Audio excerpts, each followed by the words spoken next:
In so many years of my practice, I have found once the mothers go back home with their tiny newborn babies, they do suffer from a lot of anxieties and queries which are basically normal for their newborn baby.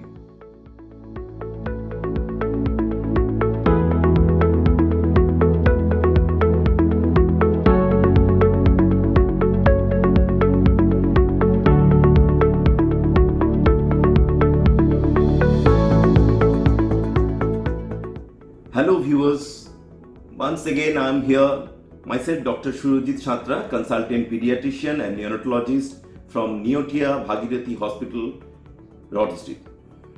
In so many years of my practice, I have found once the mothers go back home with their tiny newborn babies, they do suffer from a lot of anxieties and queries which are basically normal for their newborn baby.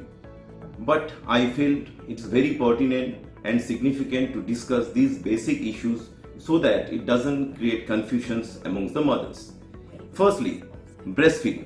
It is very important for your baby. You should start breastfeeding right from the time of delivery and continue it as and when on demand basis. At least 8 to 10 times feeding to your newborn baby is absolutely necessary.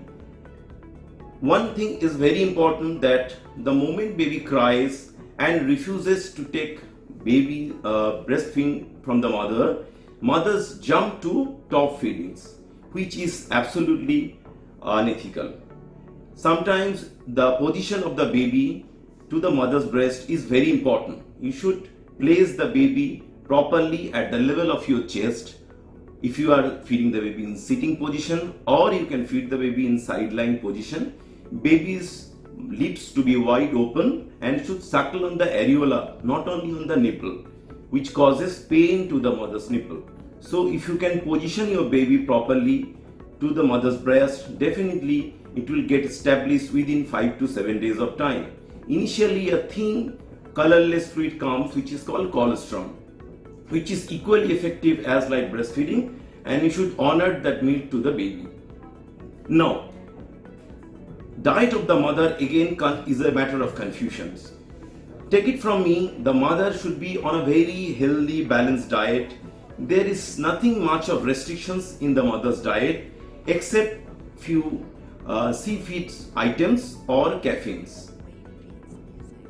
Some patients frequently ask me 2 or 3 questions regarding the stool pattern and the vomiting, which is again sometimes normal.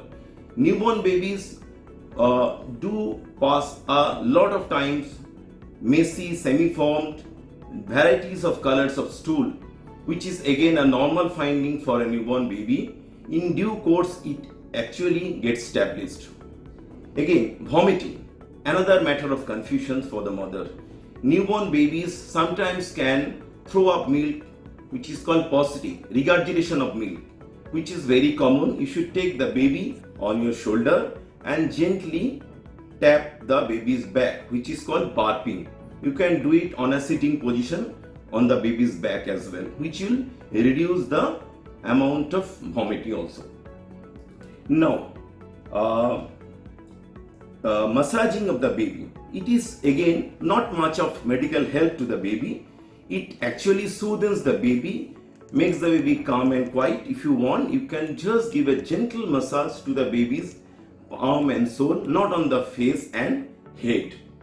Giving bath to the baby is very important to keep the baby clean. You can give the baby a proper bath with proper soap and head bath once or twice a week. Keeping the room temperature again causes a lot of confusion.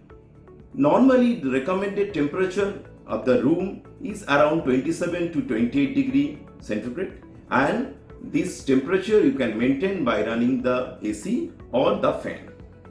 And lastly, crying of the baby is again causes utmost agony in the family members. Take it from me, it is absolutely normal in most of the times. Babies do cry because of their hunger most of the time. If the baby is breastfed, even after feeding the baby, the baby can cry. That might be due to a wet diaper. Maybe the baby wants to be in your lap. There is a sense of insecurity, or maybe there is some colic in the tummy, which is called infantile colic. That your pediatrician will recommend some medicine for that.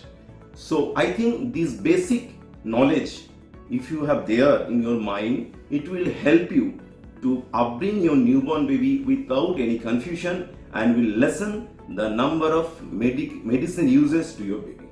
Thank you so much.